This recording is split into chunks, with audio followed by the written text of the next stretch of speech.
New York, big city of dreams. New York, big city of dreams. NYC.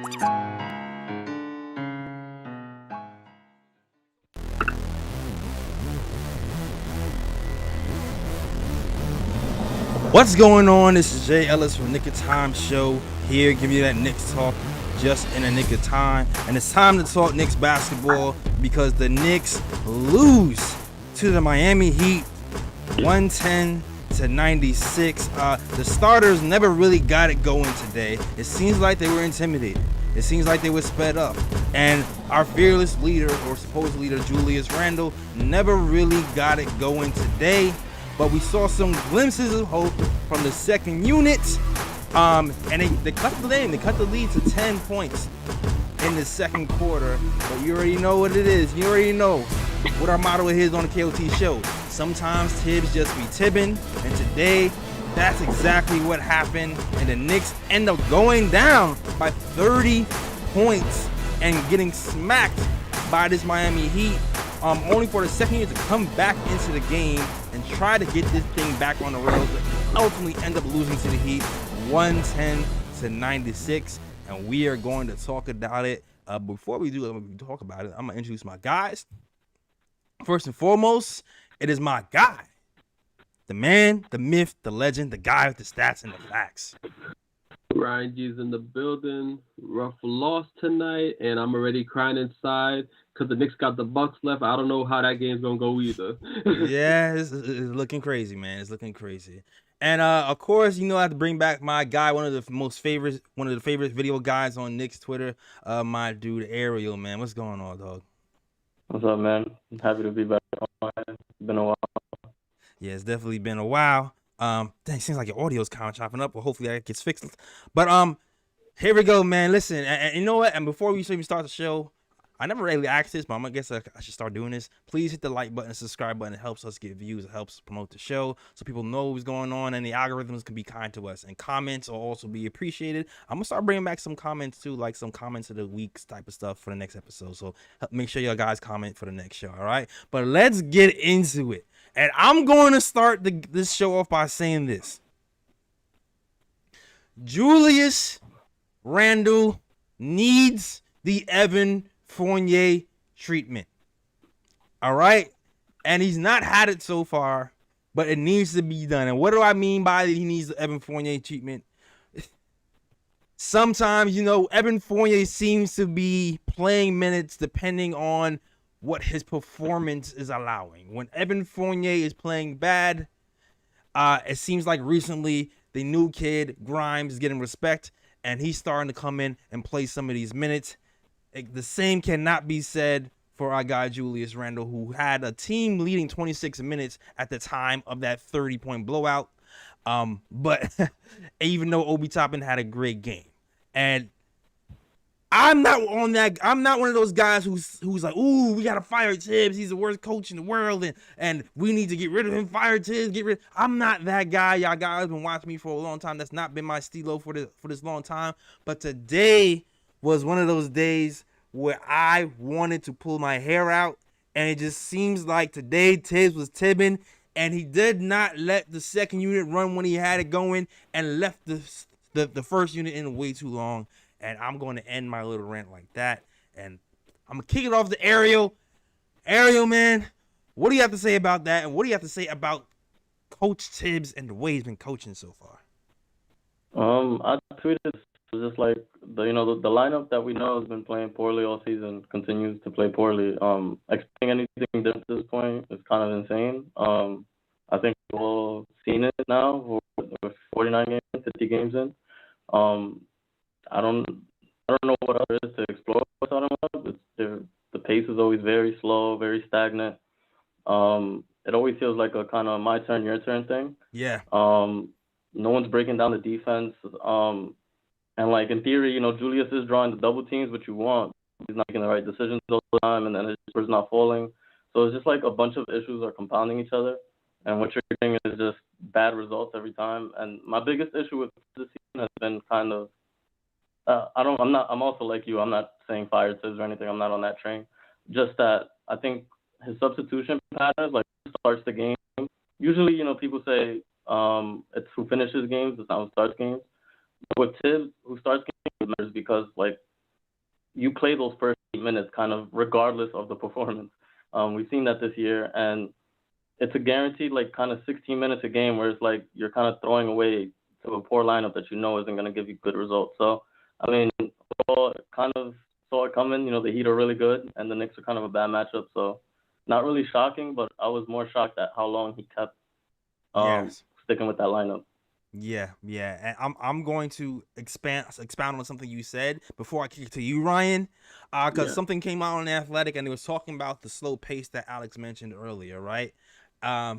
And get this, we already talked about how slow the pace is when Alec Burks gets into the game and he starts running the point guard matchups, the point guard for the New York Knicks. But get this, here it is. Get this, the Knicks average 19.4 seconds on possessions when Burks brings the ball up, which ranks dead last among the 88 players who have initiated at least 500 possessions this season. According to information compiled by the Second Spectrum and supplied to The Athletic, Walker, meanwhile, is second to last among those 88. So either Walker or Burks has started a point guard in the 44 of the Knicks' 48 games this season, which kind of brings me to another point when it comes to Emmanuel quickly. But before I even get to that point, I'm gonna stay away from that, and I'm gonna let Ryan G kick it off and let get your thoughts off about Tom Thibodeau and his coaching patterns and Julius Randle and his poor play. Yeah, Ariel pretty much set it out with Thibs' coaching patterns because if you're a person who watches Knicks games, you know when Thibs is going to go in with Burks. It's going to be at like that 5-minute mark within the first or the third quarter where he's going to take out Kemba and put in Burks. You know Obi's going to come in at the end of the first or the third quarter, or at least near the end of the first or the third quarter. And then in between that time period, that's when Taj and Noel comes in, quickly, and Grimes. And it doesn't matter what happens in a game, he sticks to those patterns. And as Ariel stated, when you stick to those patterns and that starting lineup does not give you the result that you need, the game just gets out of hand, and then you always expecting the second unit to come in and bring the team back into the game.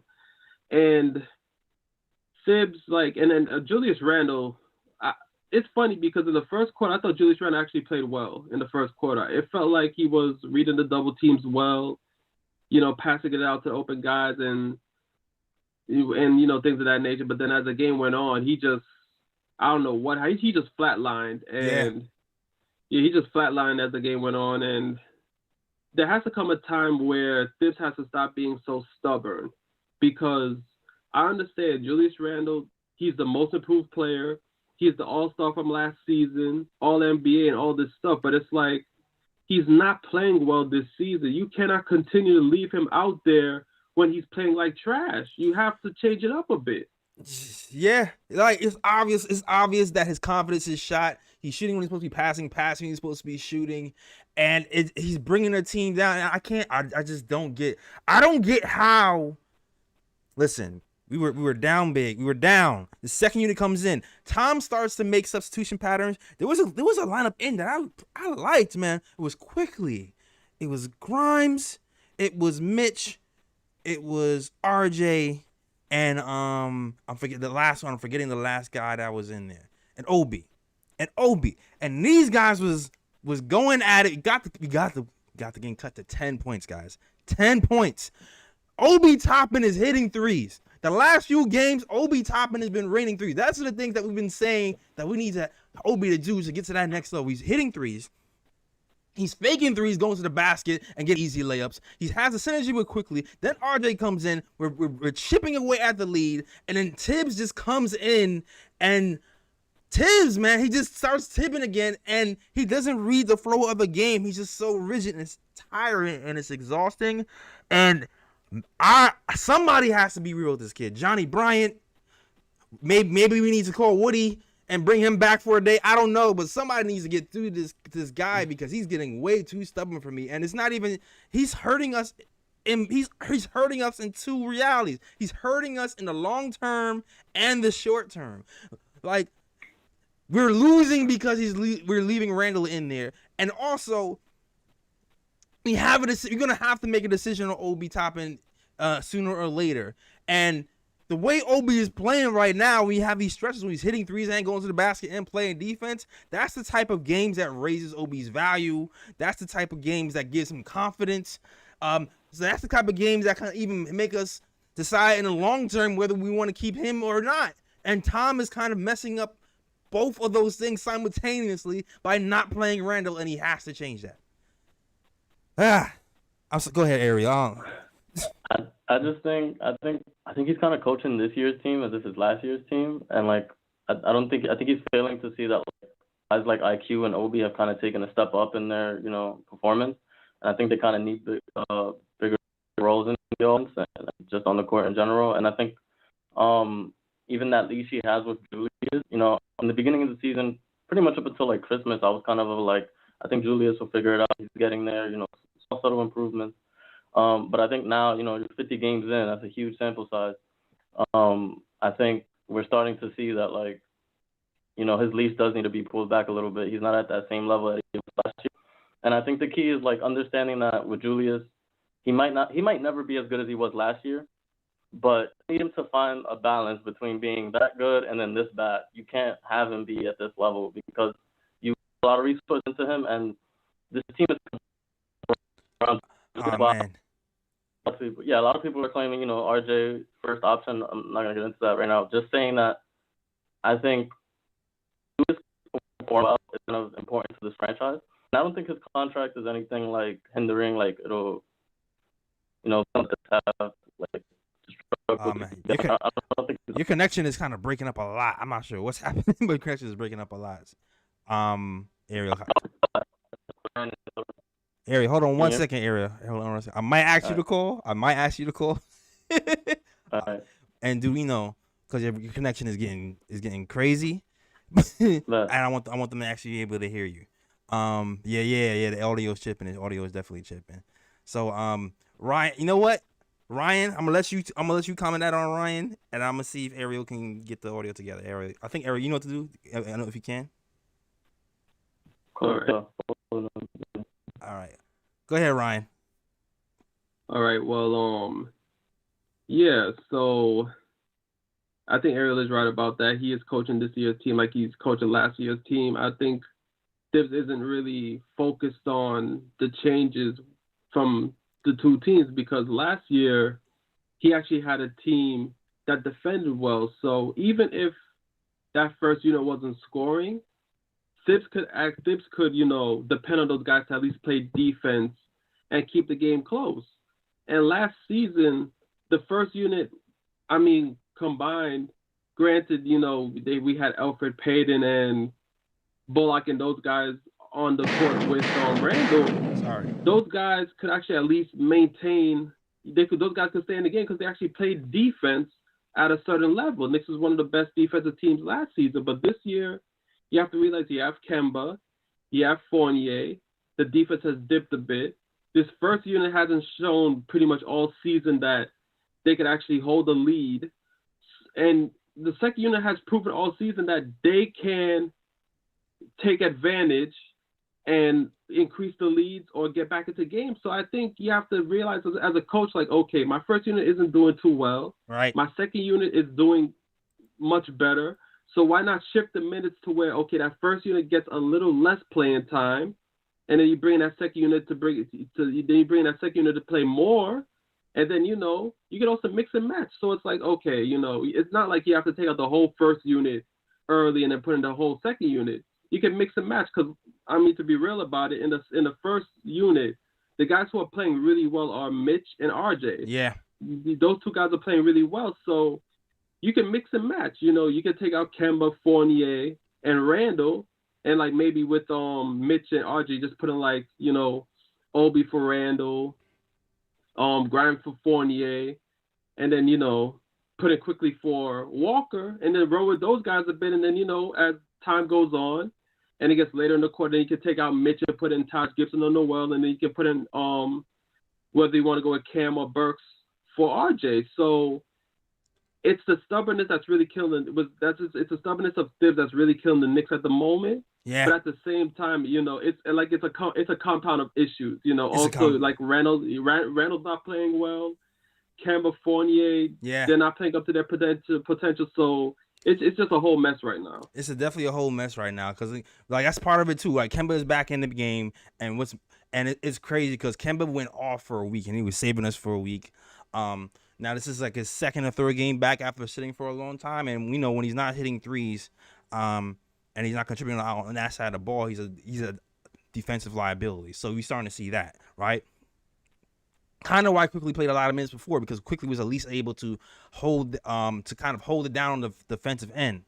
And sometimes what's happening right now is, coach goes with Alec Burks sometimes. But here's the thing, man. And let me know when Ariel is patched in, Fritz or whatever. But here's the thing. And it's not perfect all the time. I'm not saying Quickly is perfect. I'm not saying he's a starting point guard or whatever. But at certain times, he gives us the best chance to win, because you saw the difference between the first unit and the second unit when the second unit came in. The second unit, once again, moves the ball around. The ball is moved from side to side. The head faking him, Grimes, all those guys are playing at another level offensively and defensively. And I'm feeling like I'm repeating myself like beginning last year. Like the starters have to look at that and take heed and start to move the ball more. You know what I'm saying? So I'm gonna bring it up again. I'm bringing these up. I'm bringing the plus minus. This is the plus minus from a game ago from StatMuse. Starting from the beginning of the season until now, Quickly in the top and has the highest plus minus on the team. And sometimes I feel like, sometimes numbers can be skewed for sure because of minutes and matchups and bench versus starters and all the things of this nature. But when things are happening like tonight, when the bench is cutting the lead to 10, you have to kind of play to these plus minus numbers. You kind of have to play to the game, not even just plus minus. You have to play to the game and let these guys rock. Because at the end of the day, when Quickly was in the game today and Toppin was in the game, Quickly, once again, was creating wide open shots for his teammates. Something that it seems like Burks can't do at a consistent basis. And Kemba does it sometimes, but he didn't do it today. So I feel like today was a day where Quickly should have ran a lot more point guard and run with that first unit, even if he was with the second unit. And shout out to Grimes, busting the shots for Grimes, because Grimes is right now taking over Fournier's minutes, and he's earning the trust of Tom Thibodeau, and he actually played more minutes than Evan Fournier today. If I'm looking at the minutes, I think Grimes played. If I'm looking at the minutes distribution, Fournier played 19 minutes and 53 seconds. Grimes played 31 minutes and 26 seconds. All right. Ariel, let me know if you're on or not. Are you on back? I hear you. You back? Yeah, I hear it perfectly fine. Do I sound good? I think it sounds good. Chopped up a bit, but now I think it sounds a little bit better. All right. Cool. Anything you have to say about anything we said today? Anything we said? I know you got cut off before. I missed most of what you guys just said. I couldn't hear anything. But I caught the end of it, talking about IQ. So I'll kind of just jump in there. Thing with IQ that I think I would like to see him start is that, I don't know if you guys mentioned, he pushes base.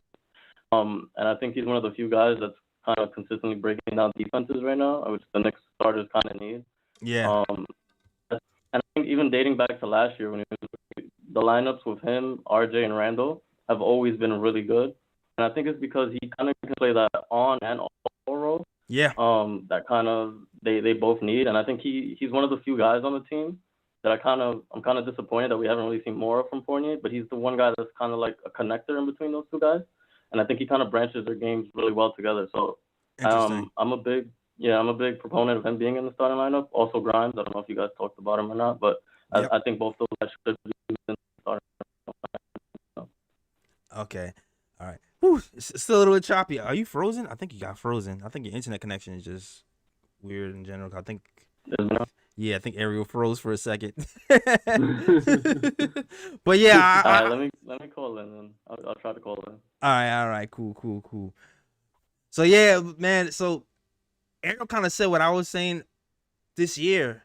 Like, he's talking about the way he quickly gets into the paint and kind of disrupts, and trying to get and creates for Julius. I've been saying this all season too. To me, when it comes to quickly, it seems like he creates the most open shots for Julius Randle. I've been saying that all year.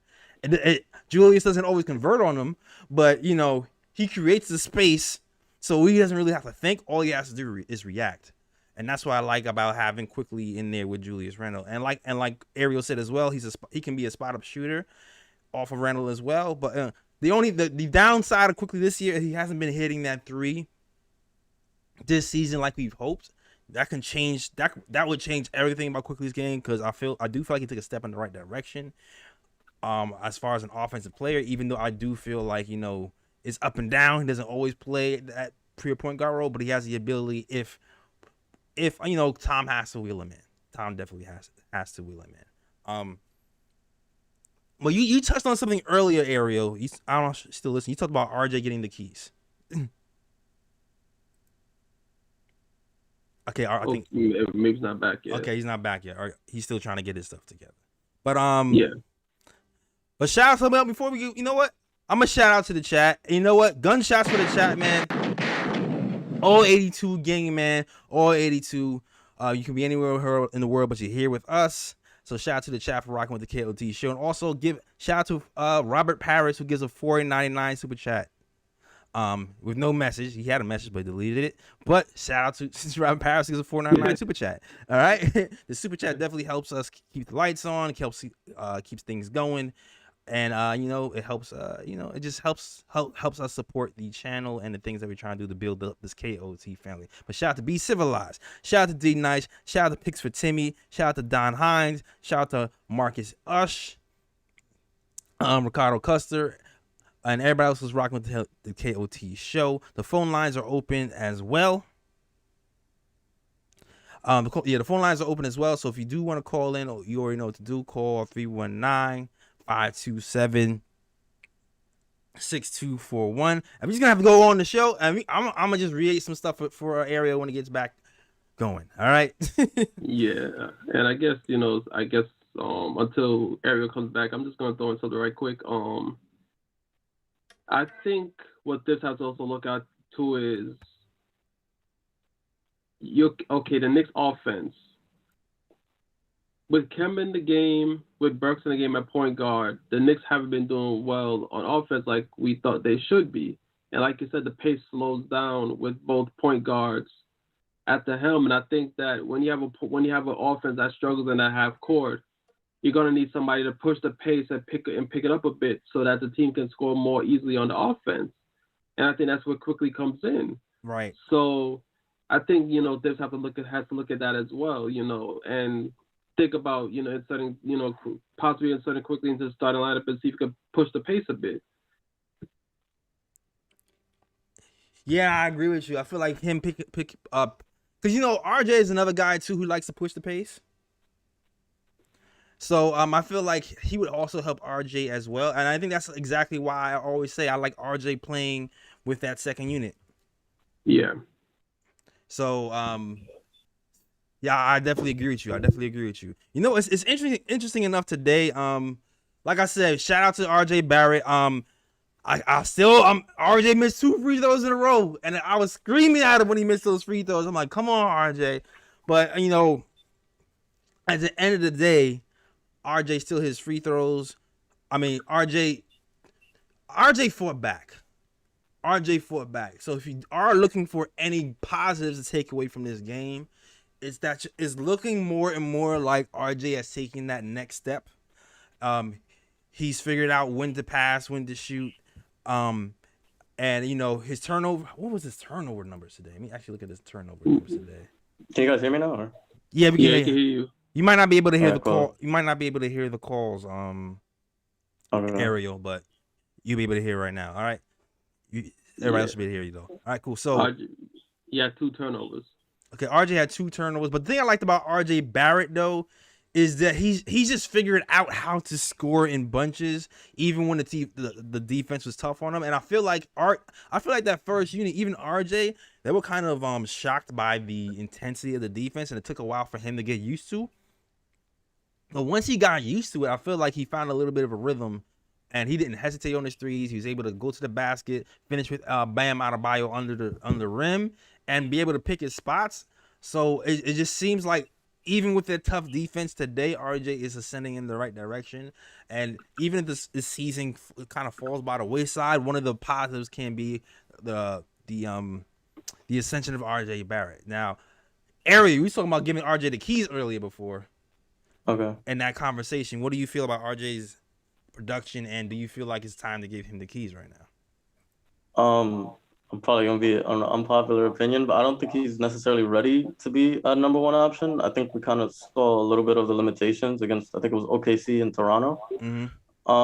And I think he can eventually maybe get there one day, but I think right now he kind of struggles against aggressive defenses. We saw that, I forgot what game it was last week, but it was the Timberwolves.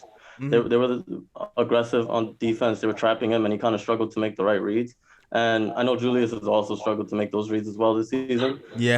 But I think sometimes if you give a young player kind of too much to kind of handle early on, can kind of mess with them a little bit. So I think I kind of like how Tibbs has managed RJ, which I know a lot of people don't agree with. But I think that a lot of the sets, like the pistol action that they run for him, I think it's like a very kind of safe and easy kind of way to work on his development. Mm-hmm. It's very simple reads. He catches it, he comes off the screen, and he either has the drive or he has the lob to Mitch. And I think it's kind of really good for him that sense. But then at the same time, I kind of see the other side of it where Julius is playing really bad and he's hurting you, and you kind of want to start shifting the ball away from his hands into RJ. So, I mean, I kind of do see both sides of the argument.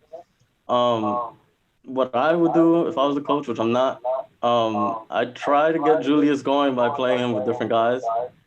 Maybe playing him in a smaller lineup with Obi alongside him to help him get going.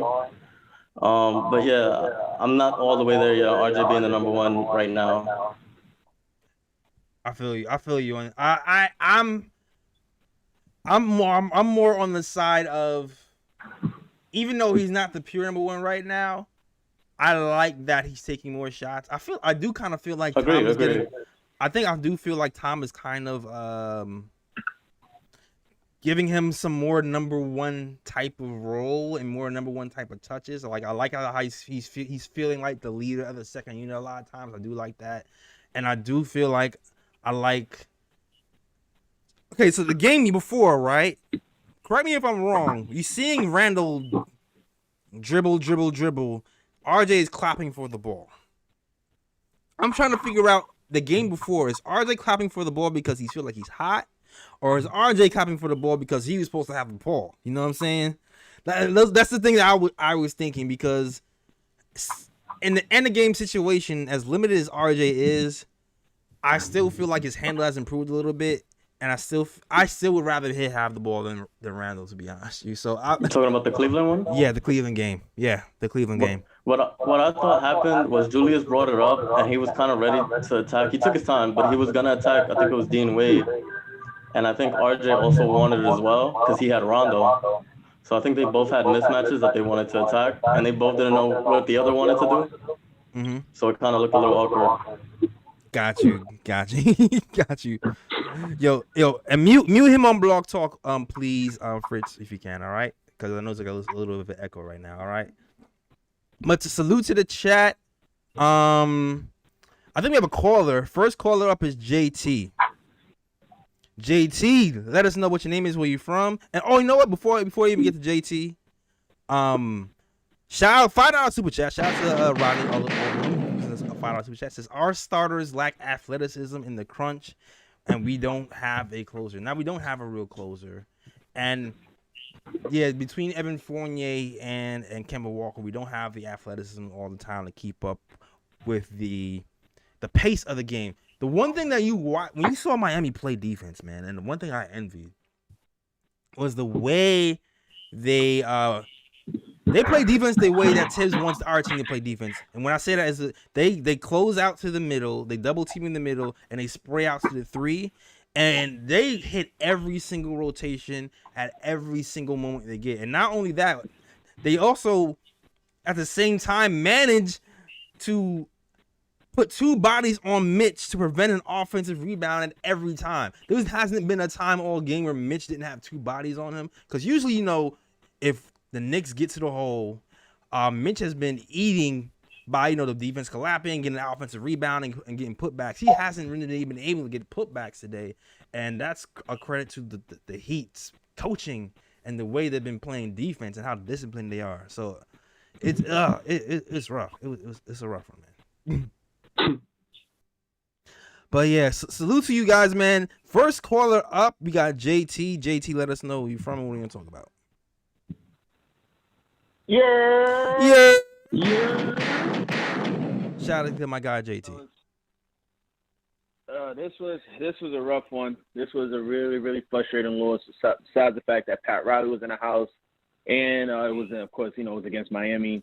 But one thing, shout out to Jeff Van Gundy. I'm telling y'all should have watched that game on ESPN. Jeff Van Gundy was the most PG version of what he really wanted to say, but we could read in between the lines, and that's why I said he needs to call Tibbs and have that real conversation you really want to have with him and let him tell him about himself. What did Jeff say? But a lot. He basically said the rotations don't make no sense. The starters are playing terrible. Change has got to happen. And he was bigging up. He this is all Jeff's words. And he was bigging up Grimes like crazy. He really he sounded like he was out coach again. Like he was disgusted. He was frustrated. He sounded like he was about to take the headset off and just say, Tibbs, sit down. I got it from here. And they work together. That was Jeff. Exactly. That's why Jeff had that energy. Like he's like, look, man, let me school you some more. But the game, like I said, the game was frustrating. Randle played a good first quarter because he was. That's the best thing about having Randle on the floor. He can attract double teams, but he just we can't. It don't make sense to just keep going over it. Like we know where he's at. We know what we got to do. We know what we got with him. He's inconsistent, all that stuff, and it's frustrating because when that lineup you said RJ, Quick, Old, Grimes, and Mitch, they should have ate more. Like it should have been. It really is frustrating because like somebody said in the chat, it's hilarious. It's like Tibbs got this 2K substitution pattern. Like no matter what. Yeah. I looked at the time. I saw I think it was a commercial. I saw when Obi was standing on the bench. I'm like, yo, seriously, Tibbs, come on. Like the one Randle, when Randle don't even have it. 2, the man looks tired on the floor already. Yes. So just let Obi run. That's the biggest thing. That's like even besides yes, we all know that Tibbs is going to Tibbs. He be tibbing. But it's like, at least the man is tired. At least that's the logic thing we all can agree with. That's the best reason to put somebody down. Super tired in the third quarter, for sure. So exactly. So I don't understand why he was playing the whole third quarter. I don't even see why Todd is getting so much minutes, especially in a blowout like that. We need energy. Those guys were running us out the gym. They were running us out the gym. And Sims definitely should have had some of those minutes because I didn't want Mitch playing on 40 minutes because Mitch probably be out till after All-Star break next season, the way the way his durability is. Mm-hmm. So that's why it would have been nice to have. And what happened to Noel? I thought Noel was good, but I thought so too. No damn. I kept getting conflicting reports, man. I saw he was out. I saw he was Dingtown decision. Then I heard he was out. Then I heard the announcers on TV say he was in.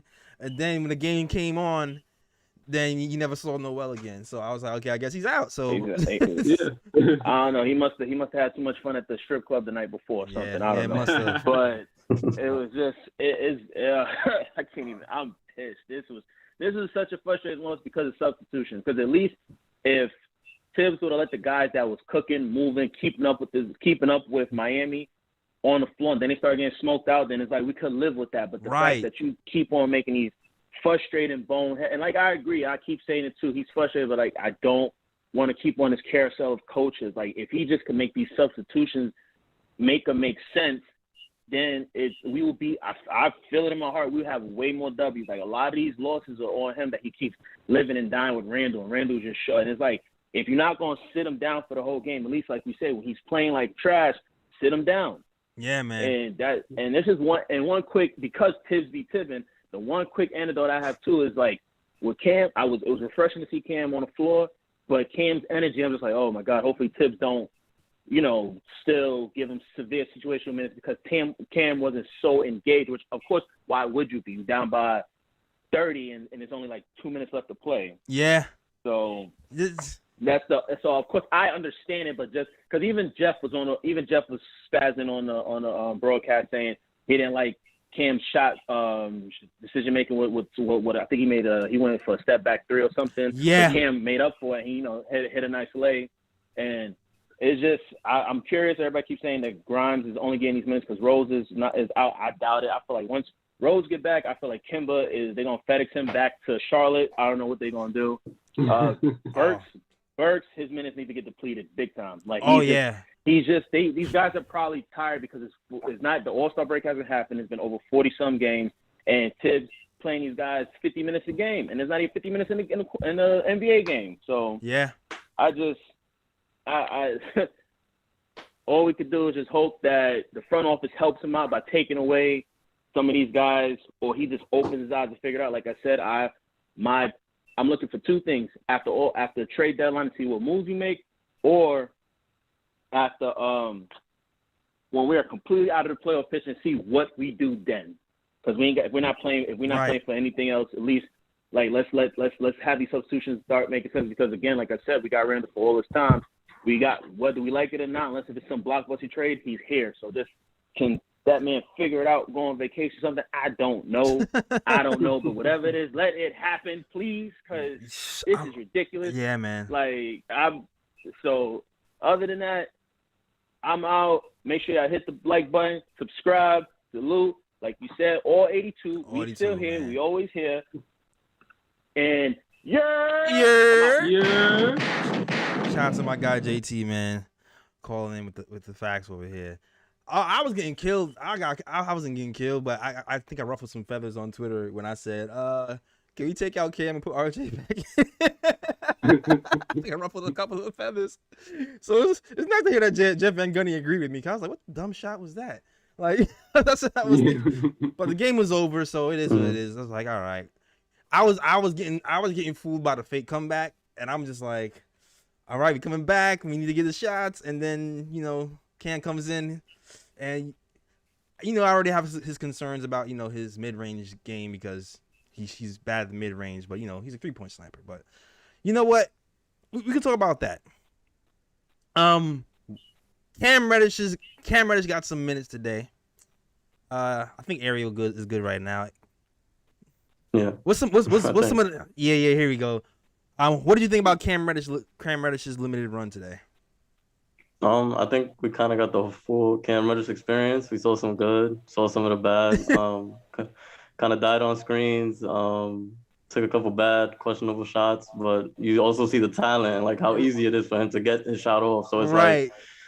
Yeah. So I mean, I think the Cam Reddish experience is gonna be pretty up and down. There's gonna be a lot of like flashes that like are gonna have people like very into him, and then I think there's gonna be like sometimes a shot selection or like the defense, which he's very capable of being a good defender. He has all the tools. You see the size, the way he moves, but I don't know. I think sometimes he's just still figuring it out. He's still really young.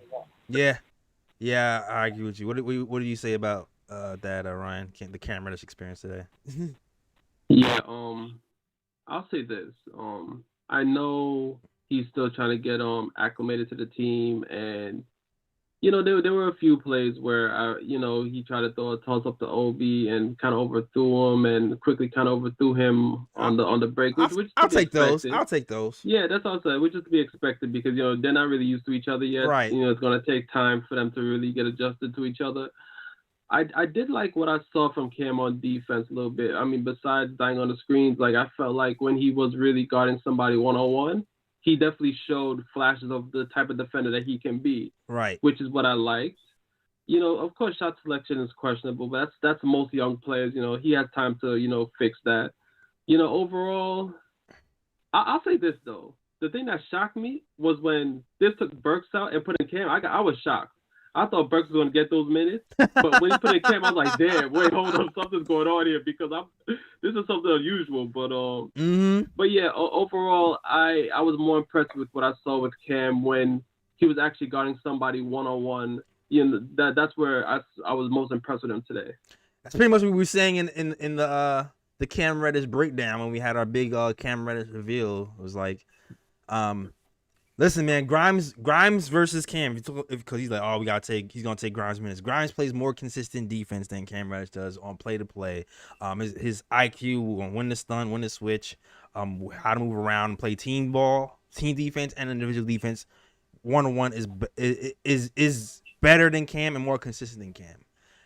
Cam's physical tools allow him to do things that no one else on the team can do, but he's not consistent yet. So if we get that side, if we get him getting, if we get his IQ up on the defensive end and we get him to have that same type of motor that Grimes has, then he's gonna be a special defender. But we have to get him to that level at this point.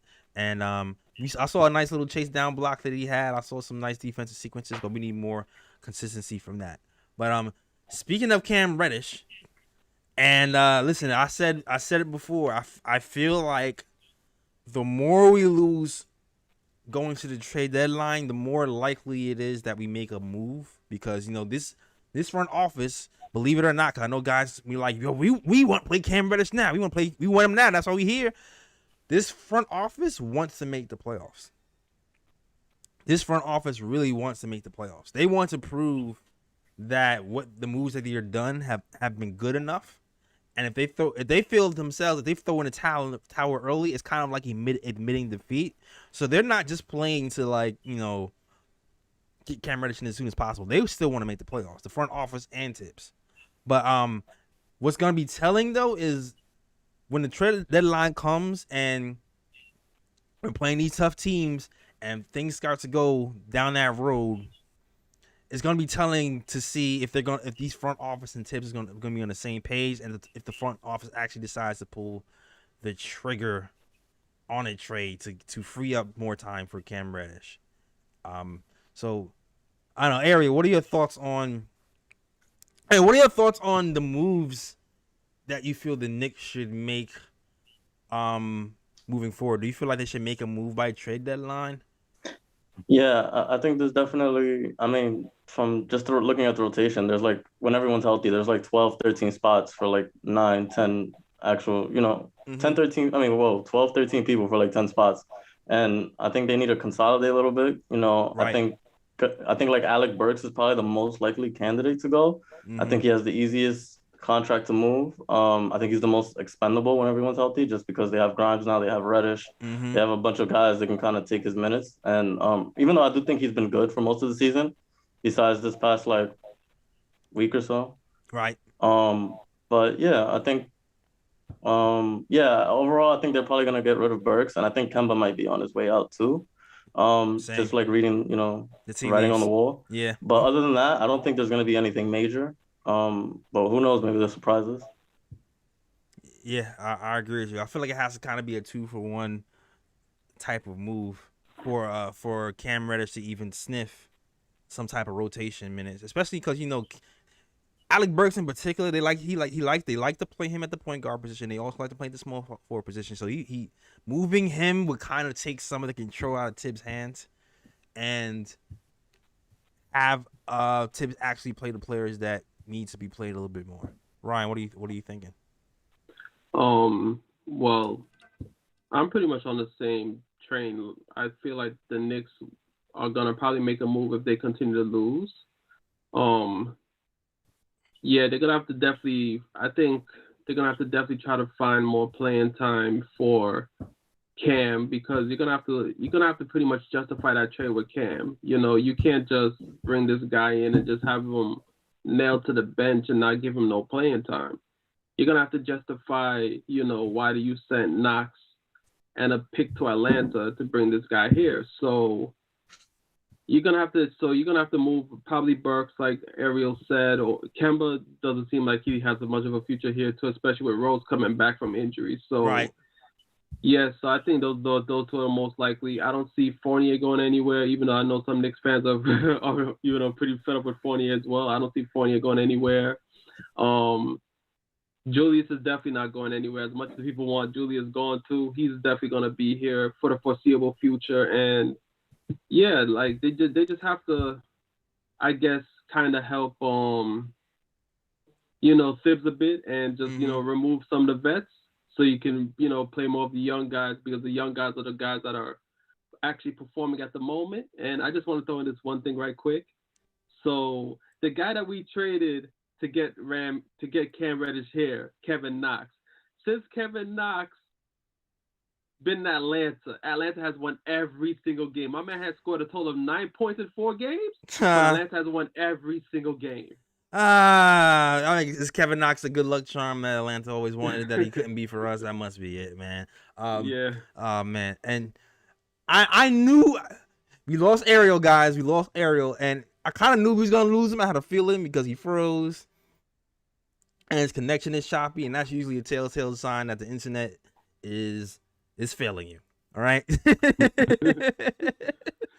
So I'm not sure if he'll be back and when he'll be back or whatever, but yeah, we'll keep this show going. Shout out to Stan Novak. Next caller is the next caller up. Brace yourself, guys. What Stan we getting today? We're not sure. Stan. Yeah, well, you Jay, you never know what I'm gonna do. And I like it that way. No.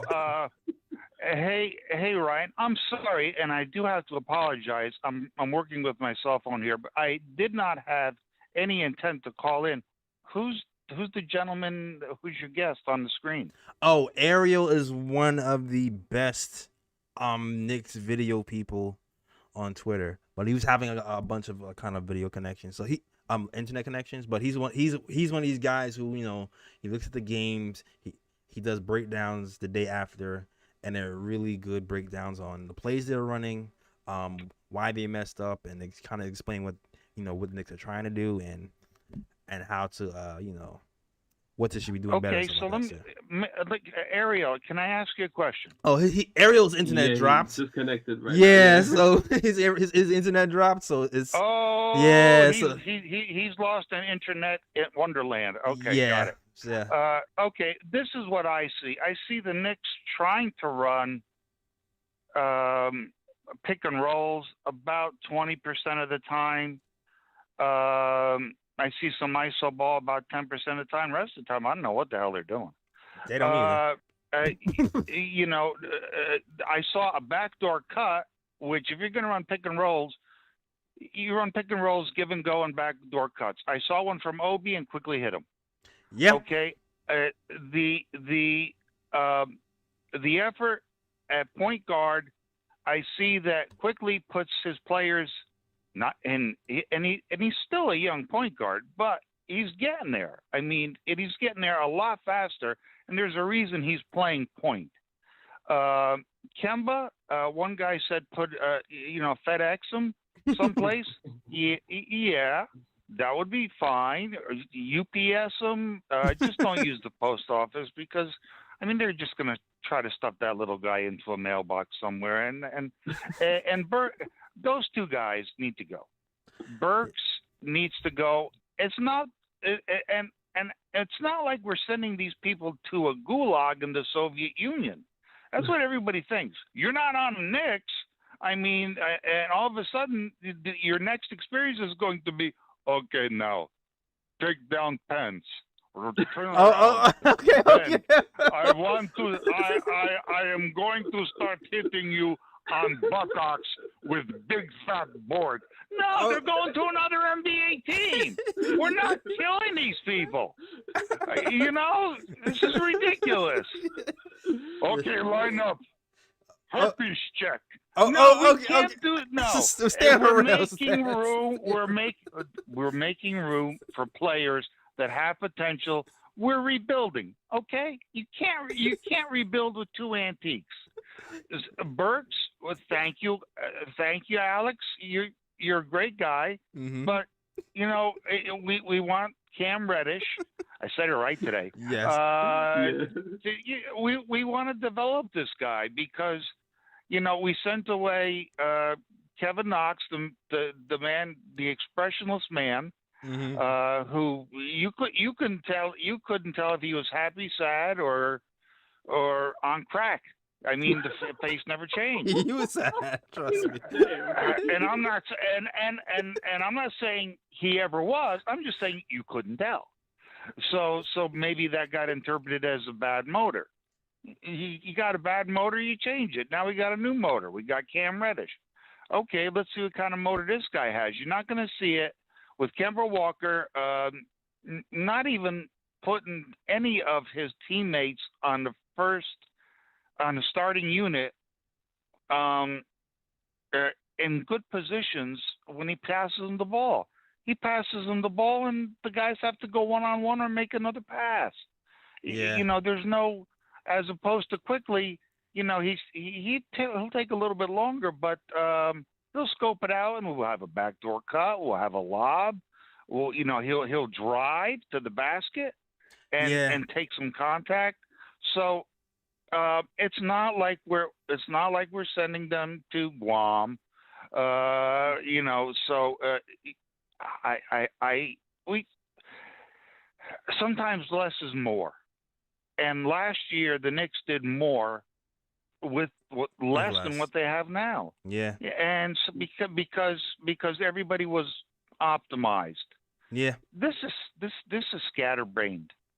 And the front office has to, the Lakers could probably use Burks, for their run. Kemba, somebody, an offensive coach. I think Mike D'Antoni's retired, but a guy like him, an offensive-minded coach, there's got to be at least one D'Antoni clone in the NBA. We'll pick him up. Kemba can play backup minutes somewhere. That's the thing. Kemba is not like Kemba is not. He can't play 30 minutes a night anymore. He's not like a whole Kemba is gonna give you good production some games, and some games he's not going to, and he's kind of more of a backup. So I feel like he can be moved for a team who's desperate for a backup point guard, and just give him backup point guard duties, and he'll be fine. And one time I had stated that it'd be nice if Kemba did an exercise video, and I can just imagine the first exercise. Okay, everybody, got the music? All right. Let's start clapping. Now raise your right hand. Raise your right hand up in the air and jump. Make it look like you're trying to block the shot. Make it look. Okay. Yeah. I think you that don't was have to actually get up to the ball, but just make it look like it. I think that was a shot at his defense. I think that's what he's trying to get at. He's not playing defense. His defense is not there. That's what I'm trying to get at.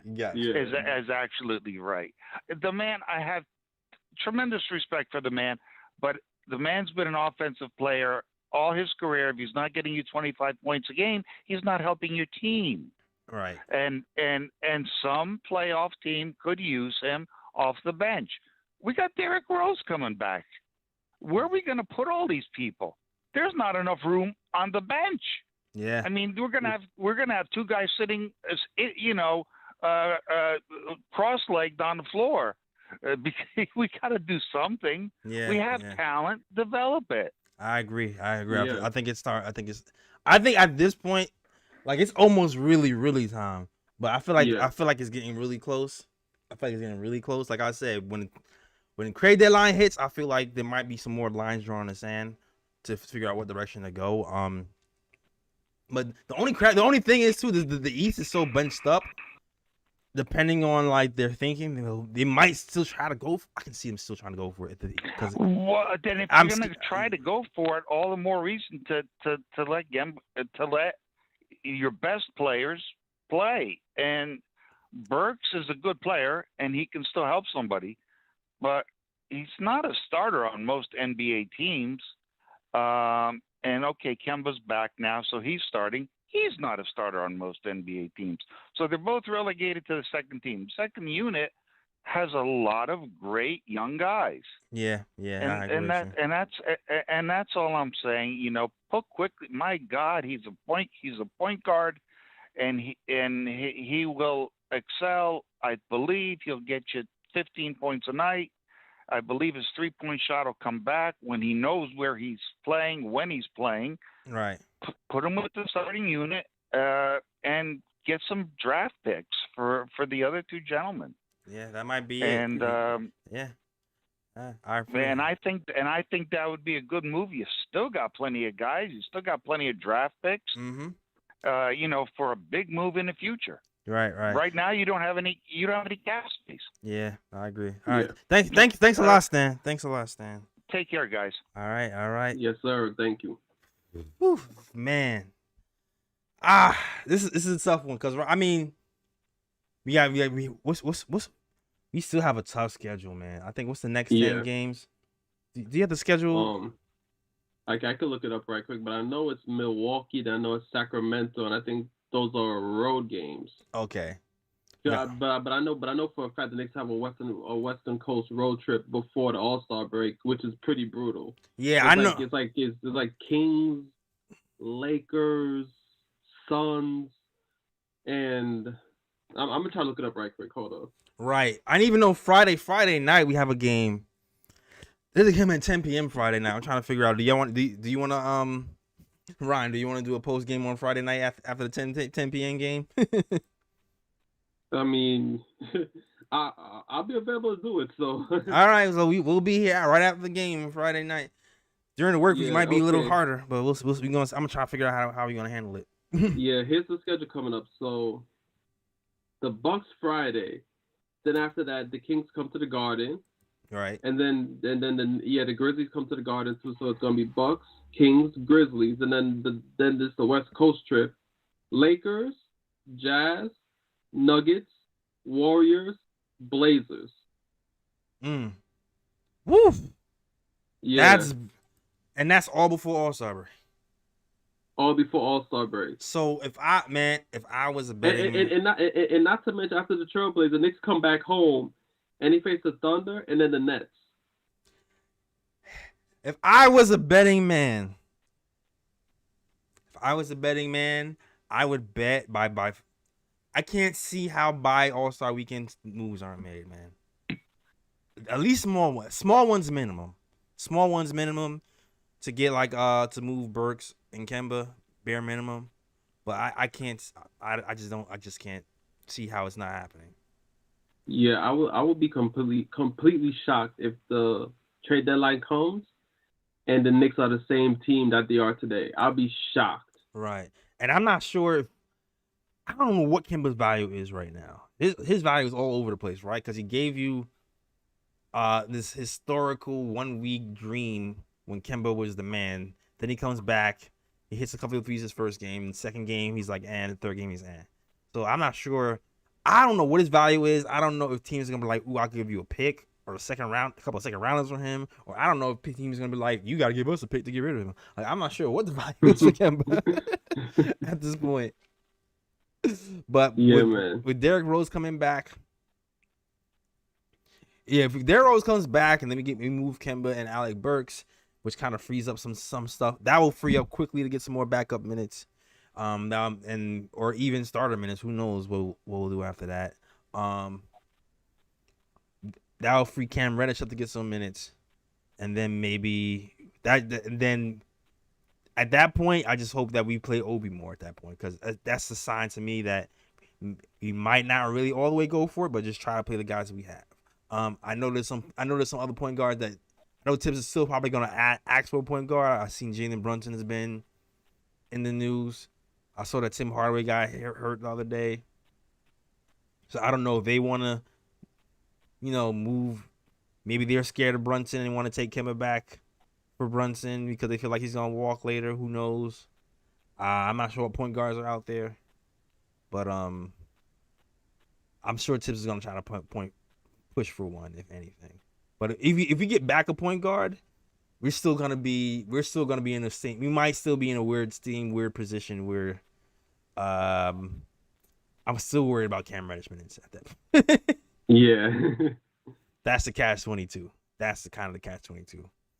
Yeah, most definitely. I think the Knicks have to make moves where they're not trying to bring in anybody significant. It's just to get rid of certain players so that the players that you already have on the roster, players that need more minutes will get those minutes. Absolutely.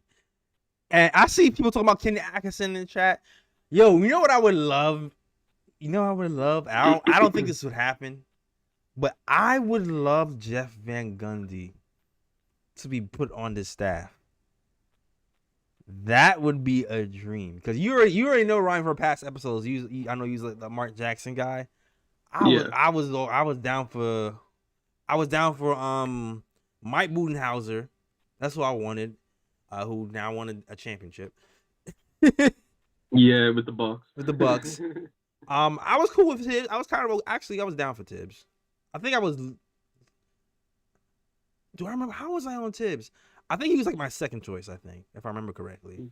Yeah, I mean, I had no issues with Tibbs at the time because to me Tibbs is a competent coach. I was like, the Knicks actually need a guy in here who will actually coach and help you win games, and Tibbs is that guy. But I'll say this though, if the Knicks hired either Mark Jackson or Mike Budenholzer, I could put money on it. The young guys would be getting run out there. Oh, that's if it was sure. Budenholzer or Mark Jackson coaching the Knicks. That's for sure. They would definitely get a lot more run. But the reason I would like Jeff Van Gundy to be here as an assistant is because that's a guy who I feel like might have the respect of Tom. Where if he feels like, some of these young guys need to get more run and he needs to switch it up, and Van Gundy kind of like pushes him in that direction, I feel like Tom might respect him more and actually do it. Yeah. And then if things go wrong down the line and you want to keep Tom here for another year or two, then you already have Jeff Van Gundy who can slide in and then keep the things on the rails, keep things, That's my opinion. But ultimately, I want Tibbs to succeed. I know some people. Definitely. I saw some people say, "Give Johnny Bryant the keys. I'm waiting. I still want Tibbs to succeed. Hopefully somebody talks to him about giving some of these young kids minutes and the timid rotations. But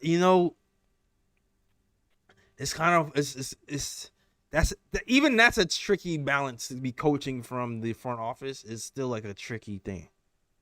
Yeah, it's because you don't want to overstep bounds, but sometimes things are just so obvious. Oh gosh, it's crazy. Yeah, man. Vibe Stop says Tibbs needs to be going like now. Don Hines says I want a hard-nosed coach for guys like Knox. Yeah, I agree with you. I want a hard-nosed coach for guys like Knox. Will put a foot in his ass, but yeah, that didn't work. Oh, sorry for cursing. Shout out to Nick him up. Says Kemba deserves to be bought out. I can see that. Yeah, I can see that. All right, let's go. We got I know Fritz says he wants to call. He wants to get in there. Fritz, come in here, man. Let us know what you want to talk about. Hey, how you doing? What's going on, man? Hey, yeah, man. It was a rough one today. Yeah. So I mean, I know around this time everybody's talking about, hey, we need to trade, we need to do all these things, but I'm not certain the trade most people think is going to happen. Like, there's trades that you do to get better, and there's trades that you do for business decisions. This year's been so bad. I think the Knicks may make a business decision more than like, hey, let's get another piece. Like, the roster's just, it's not, hey, we just need one right guy and it'll be fixed. They may have to try to erase his mistakes, and that kind of trade I can see happening too. So yeah, so everybody's talking about, hey, go out and get a point guard, but you can go have the Knicks try to clean up these contracts, these bad contracts, the F. Fourniers, the Kemba Walkers, the Al Burks, the contracts that you knew you shouldn't have given. They may have to do a trade to like get rid of those. Yeah. So you might like, I've been like run through trades. There's a couple out there that would make sense, but man, fans wouldn't like it. Fans wouldn't like it. I already see, man, because Fritz be playing with that trade.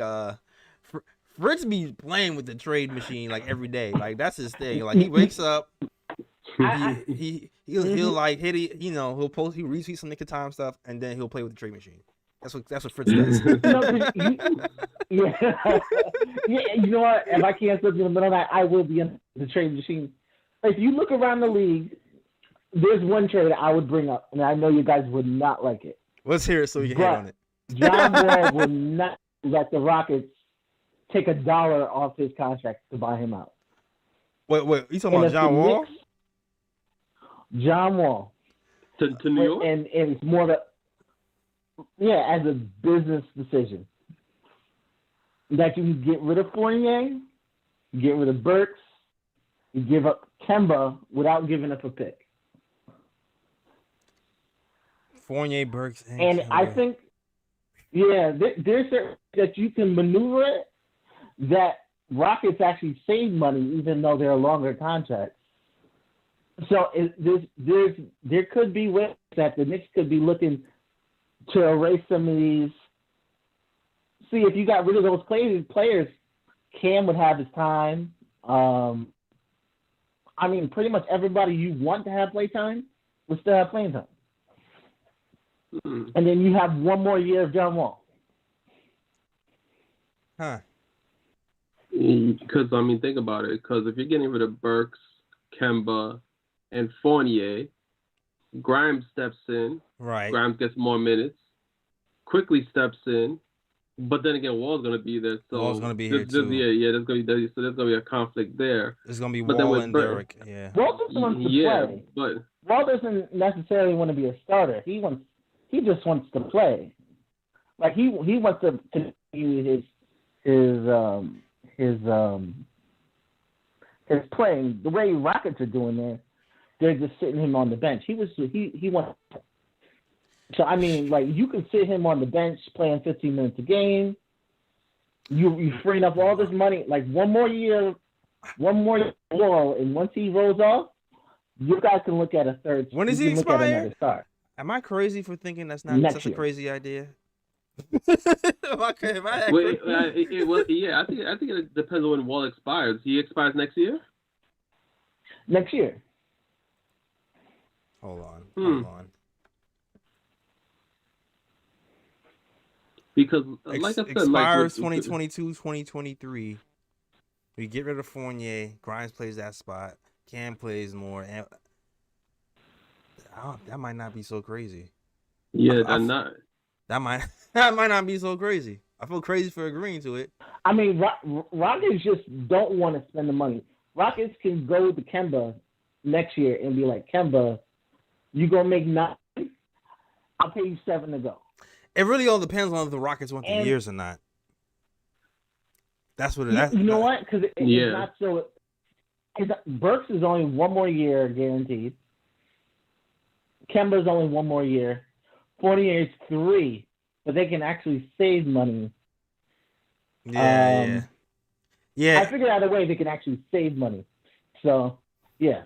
Yeah, and Ronnie, I know somebody said it's crazy. Ronnie said, Kemba can't help us now. It's not. Wall can't help us out. It's not necessarily about Wall helping us, right? Like if Wall helps us, cool. If he doesn't, cool. It's more about freeing up time for Grimes and Cam Reddish. That's really what it is. Like if the season is freeing lost, up time and money. Freeing up time and money for and also something to mention is Joakim Noah's money comes off the books after this season too, which is interesting. Which is finally, yeah. Thank you, C. Jackson. So yeah, it's not about making the playoffs really. It's more about consolidating the roster and giving more playing time to guys who need to make decisions on, which is Cam Reddish and Grimes. Yeah, having him because I do feel like Grimes can play the Evan Fournier role if given time. Cam Reddish is, like I said before, Cam Reddish might be a little bit shaky, but we'll have more data to see where we want to go with him. So, man, I sound crazy for agreeing to it, but I don't. It doesn't sound too crazy to me. It doesn't sound crazy. I mean, the only reason like you're kind of like iffy about it because you're like John Wall. Like, why the hell are we bringing John Wall in? That's the only reason why. But when you think about it, it's like, well, that does free up some of our young guys. So yeah, it might be worth it. Yeah. All right, Mr. Trade Machine. All right, it'll be if the man. I wonder what the Knicks would do it for sure. Whew. Man. All right, Mr. Trade Machine. Thanks for calling in, Fritz. I guess Fritz hung up and took the key. Yeah, I guess so. All right, man. What a night. That is our show, man. I think it's a good time to end it. Thanks for Ariel for coming in. I feel like we didn't really get the full Ariel experience because he didn't really get to talk. I was trying to like fill in on stuff. So maybe he'll be back 1 week with better connection. I'm gonna try to get some other guys in here as well. I have some other guys on the radar that I want to clue in to help us talk Knicks, especially on some of these Wednesdays, Raw be on his thing on Wednesday, so I'm gonna try to get some more guests here on Wednesday for you guys. All right. So shout out to Ariel, thanks for coming through. Shout out to the Knicks video guys who might have like another video guy come on for another show. All right. But salute to everybody who's rocking with the KOT show. If you like the show, please hit the like and subscribe button. Thank you for all the super chats. It comes a long way. Next game will be on Friday, and me and Ryan G will be here talking these Knicks at crazy hours whenever that game ends. Yeah, like midnight. Exactly. So get your coffee, or maybe you want to grab your beer, and we will be talking Knicks versus who do we play on Friday, Ryan? The Bucks. Oof. Strap up for that. It's funny enough, Randle usually gets up for the Bucks games. Yeah. Yeah, well, hopefully he'll be up for this one coming up. Hopefully. Right. Also, Nerlens Noel, man. Nerlens Noel is a guy who's kind of been our guy who's been slowing down Giannis for us. He's kind of like our 2022 Noah Vonleh.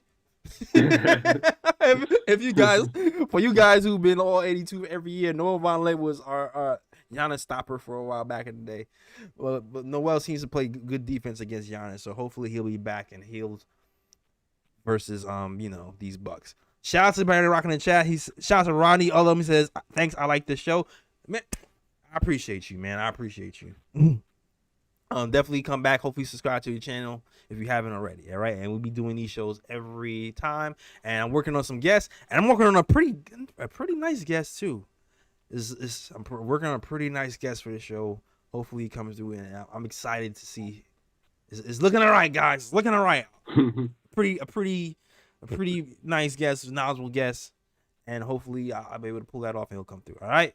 But shout out to D9, shout out to Be Civilized, Canal Band Lawyer, B Willis, Ronnie Udlum, Edward Spears, and everybody else is rocking with the KOT show. I might have to get Be Civilized has been here. He's been.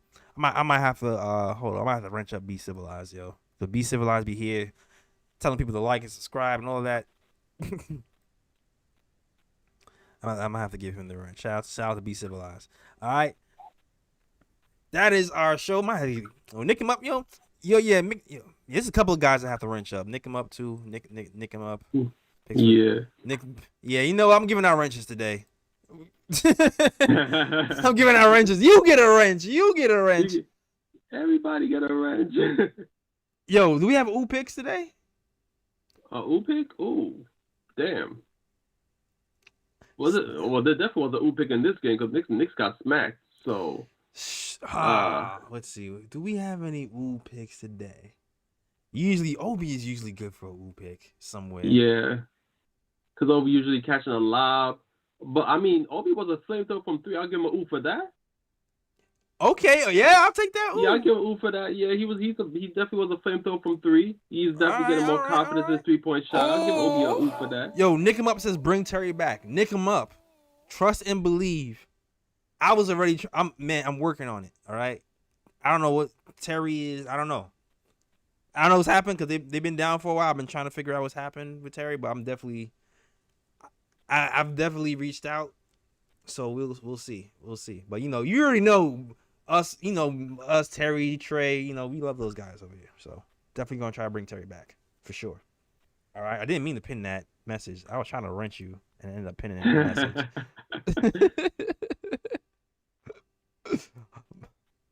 All right, but that is our show. Ad modder, there you go. Ryan, let them know where they can find you, sir. You can find me on Instagram at Sir G is chillin'. Sir G is chillin'. That's SIR. G is CHILLIN. You can also find me on Twitter at Ryan G KOT, and I have an announcement to make.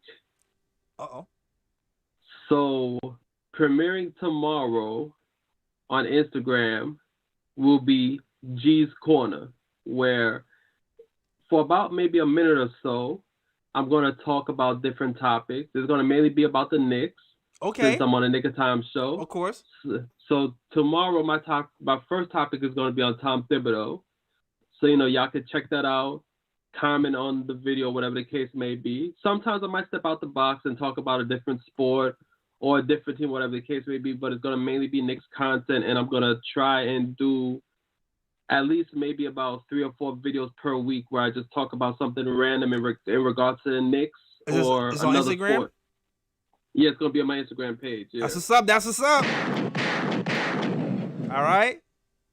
So definitely put Ryan G's Instagram in the chat. Hey Ryan, can I do like a combo? Can you like can I do a hop on every now and again? I don't gotta do a few days a week, Yeah, of course. Yeah, all right, Ryan G. Let's go. Just like a random topic about the Knicks or whatever other topic there is in the NBA or another sport, whichever. I'm with it. I'm definitely with it. I low key, man. Yo, Ryan, I heard rumblings. OKOT heads. Oh, really? I heard a rumbling. Guess who hit me the other day?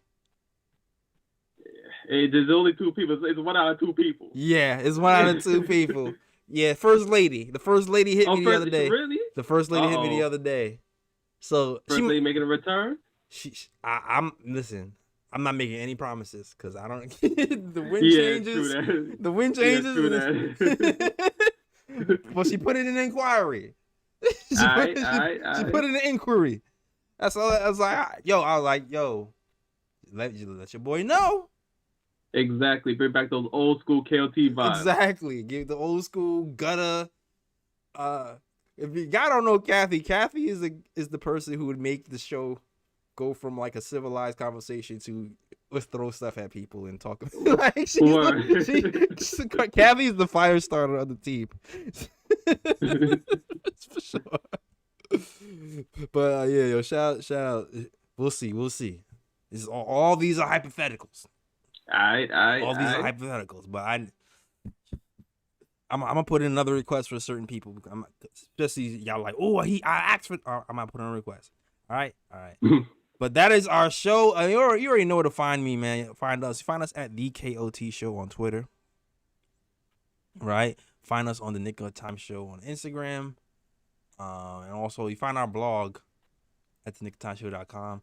I know Mikey wrote up a really controversial article on Julius Randle. I already knew when I saw that article, I was like, "Ooh!" When I post this, everybody's gonna be pitchforks.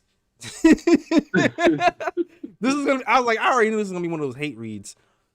Oh man, matter of fact, I did see a post on Instagram and I definitely liked it. I gotta check that out. I gotta read the whole article. Right, exactly. I'm not gonna lie, he had some points there. That doesn't mean, and just me agreeing with his points doesn't mean I don't think Julius Randle has to step up. But he has some points. That's all I'm gonna say about that. So shout out to Mikey who wrote that piece and it's ruffling some feathers. All right, that is our show. We are out of here, and you know what? As always, shout out the Worldwide West. Everywhere we go, we leave a worldwide mess. It's a mess out here. All right, that is our show. We are out of here. Peace.